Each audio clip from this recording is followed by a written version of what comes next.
Hi, good afternoon, everybody. My name is Tal Schnell. I'm the Lead with Giants host here on Lead with Giants TV. This is our second segment with Joanie Connell here with us. Welcome back. Thank you, Tal. It's good to be here. Great. And you're in San Diego, forgot to mention that. San Diego, California. Yes, sunny San Diego. All right. I was just talking to my brother not too long ago, so I envy of your weather, but we've got a little bit of high 60s here in Dallas, so it's somewhat hopefully the same. And also, thank you, Liz, for joining us as well.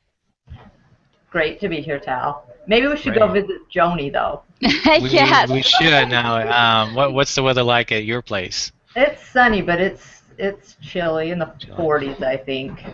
Did you guys ever get the snow? We did last weekend. It We did. a lot in the Good. mountains, not a lot down here, but. Okay. Um, So we're picking up on our last. We did a really had a really great discussion about work-life balance on our first segment, and we want to pick it up and talk about how to become a resilient leader. You know, we're facing challenges. We may be overstretched and overwhelmed, but there's also an opportunity for leaders to remain resilient through those challenges and setbacks, because some of the things are not going to go away anytime soon, as we know. So it's just a matter of us being intelligent in how we managing ourselves. So, Joni, talk to us about how leaders and managers can help their people, their employees. I want to kind of start off with that before we're taking care of ourselves. How do we help our employees and our teams to be more resilient in the workplace? Excellent question. Well, resilience has really two main factors. The first one is being able to stay strong and stay positive in the face of challenges and barriers. And the second one is being able to take time out so that you have the capacity to stay in it for the long term. We look at this for people at all levels in the organization, and I do a lot of assessment work, for example, and that's one of the key factors is can someone bounce back if they make a mistake and stay positive, and can they last for the long haul? So how do we help people do that? Well, one of the ways is allowing people to make mistakes and thinking about them as learning opportunities more than punishment opportunities. Mhm. Now, clearly, we don't want people to make huge mistakes because that would be a problem for our organizations. But if we start out small and let people figure out ways to do that and branch out and maybe make calculated risks, then it helps people feel more comfortable and be more positive if they do end up needing help at some point because they have made a mistake. The second thing is having this work-life balance overall, valuing the time to recover and take the weekend off or actually take your vacation instead of accruing the hours year Mhm. after year after year. Right. And understanding the importance of that this will, in fact, boost productivity and help the company when people do take time off. hmm And I want to talk about something that you share in your book. It's called Real Life, which is the acronym Resilient, Empowered, Authentic, and Limber.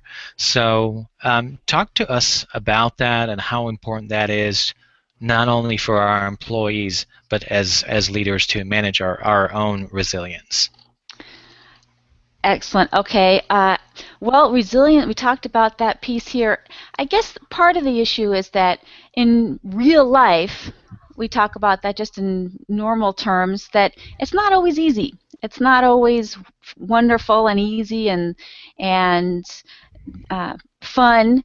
Sometimes it's really tough, and we have to be able to deal with those kind of situations. The resiliency factor will allow us to be strong when we run into these barriers. And the R, that's R for resilient. E is empowerment.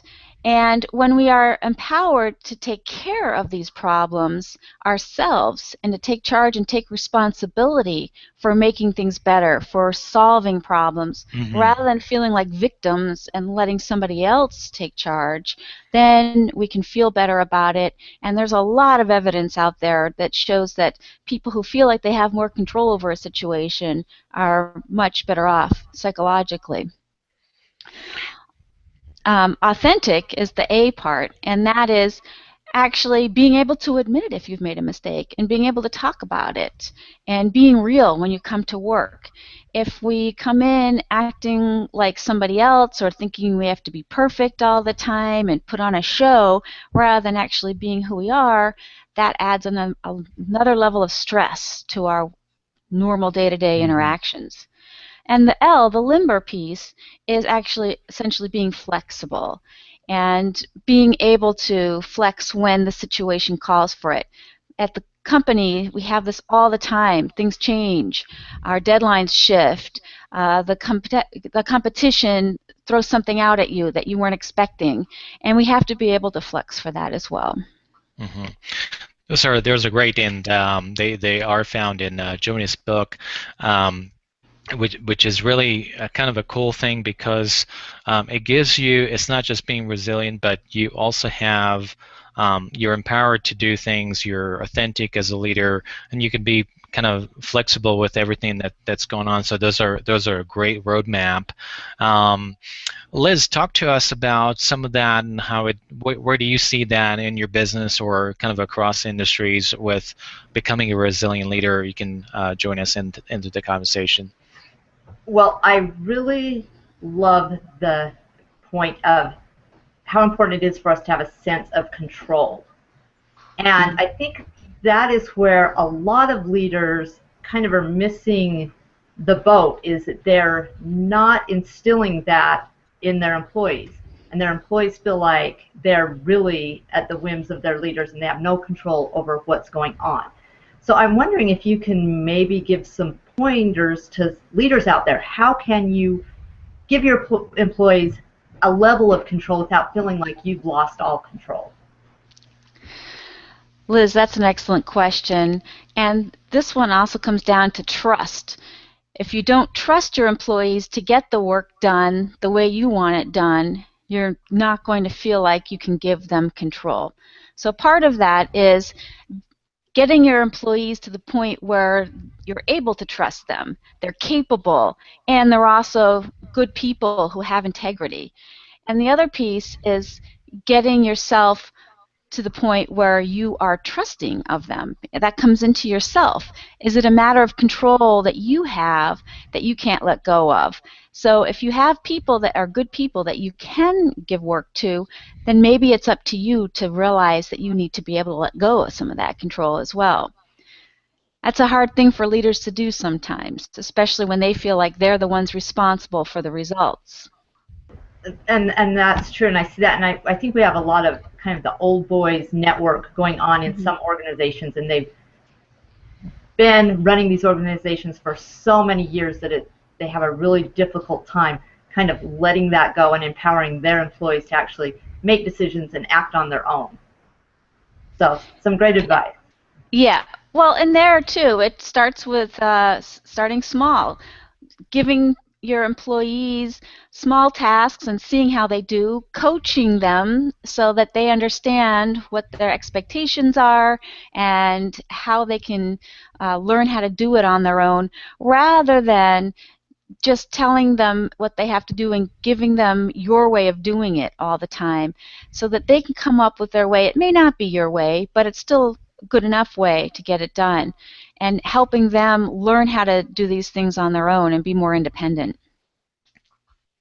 Great advice. I think that a lot of it's kind of across the board. Many managers and leaders feel the same way in that regards. At the point that you guys are talking about there, part of being a resilient leader, which we talked about, was being authentic. And I came across a really actually inspiring piece, and I believe in one of your articles about authentic leaders are great leaders, and whether you are one. But I'd like for you to kind of define what authentic leadership means from your perspective, because I know there's a lot of people are describing authentic leadership in many different ways, but I'd like to, for our audience, to hear yours, and we'll start off with that, and then really how we really can remain that authentic leaders in their organization, in our life. How can we make sure that our integrity is in balance here? Yeah, well, that's a good question. How are we authentic and what level of authenticity are we bringing to the workplace? Well, authenticity comes up in terms of are we really being true to ourselves? And first of all, you have to know who you are and what your values are to know if you're being true to yourself. And that's a big piece of self discovery. You'd be surprised how many people get up to very high levels of leadership and aren't really in touch with what their true values are. And this is a time when people suddenly get to a point and they say, something's wrong here. I need to think about this. And they get to the point where if they don't, they're not going to keep moving forward. So Mhm. finding out who you are, what you value is a place to be. And then being transparent about that is the second part, right? Letting people know what your values are, letting people know not just your values, but what your strengths are, and if you have vulnerabilities, what they are. So often we come in thinking we have to be Superman or Superwoman at the workplace, and we have to be perfect, and everybody around us needs to see that image of us, or else, as a leader, they're not going to be able to follow us. But I've actually found the reverse in dealing with leaders and organizations.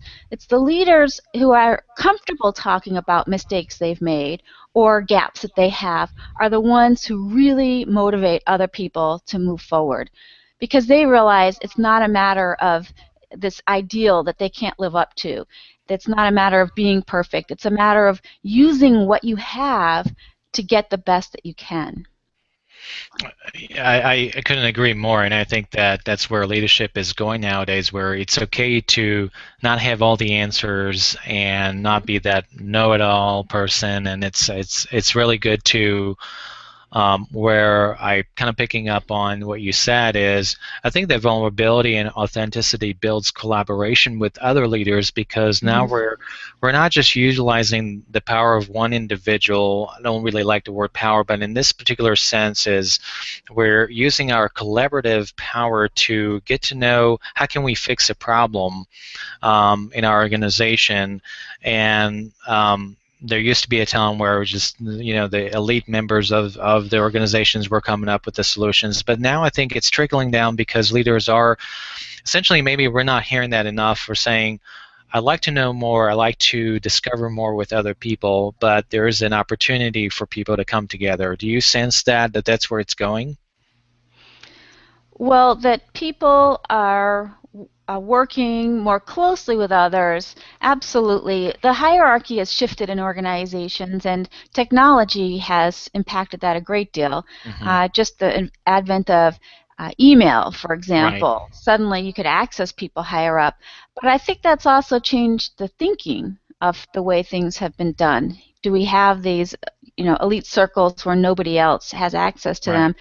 And the modern methods of motivating people and leading people suggest that empowering them and helping them realize their potential are actually more effective than just beating them into submission, Right. as was the previous model back Right. in the industrial era. Yeah, The command and control. Right. yeah. All right. Well, I really enjoyed our time together. I had a lot of different topics, but I think our audience will definitely. I think we're adding value to their day and their leadership by your advice and insights. So I really appreciate your time today. Well, thanks, Tal. It's a pleasure talking to you and Liz. Great. Well, thanks everybody. We can actually, what we'll do is we'll post this a little bit later between now and tomorrow with a blog post as well. So stay tuned for all of that. It's been a pleasure. Liz, thank you so much for joining us as well. Oh, thank you, Tal. Thanks. All right. Great, everybody.